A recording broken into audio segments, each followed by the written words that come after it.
They Came on Viking Ships tracks the extraordinary journey of a young girl, Hetcher, ripped violently from her peaceful, if poor, existence in a small Scottish village by a Viking raid.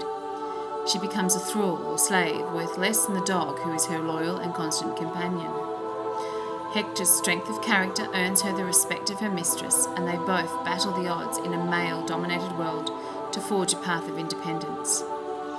This engaging story is an excellent example of a well-researched historical novel that draws the reader into the time of the Vikings and leaves you wanting more. Jackie French breathes life into the characters, establishing their relationships and emotions, allowing the reader to understand what it would have been to live in the Viking times. There are many ways that this novel could be used in the classroom.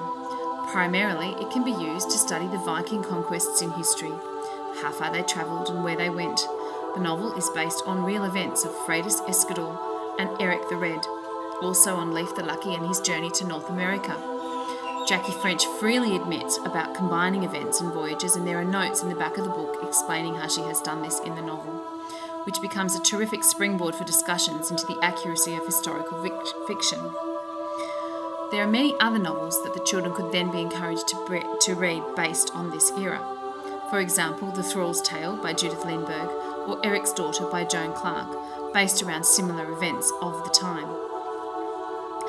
Another example of cross-curricular activities for this would be a maths activity mapping the journeys and the time taken to travel them, comparing it to then in the Viking ships and now to the current day of the modes of transport. Socially, the place of women in society could be studied with the use of this novel and how this has changed over time. Again, then and now activities could be done. Finally, the ethics of viewing people as possessions to be bought and sold. We could compare this to the way Captain Cook treated the Australian Aborigines, and we can see that we have not learnt a lot from our history. I highly recommend this novel from a purely entertaining point of view, but also as an excellent classroom tool.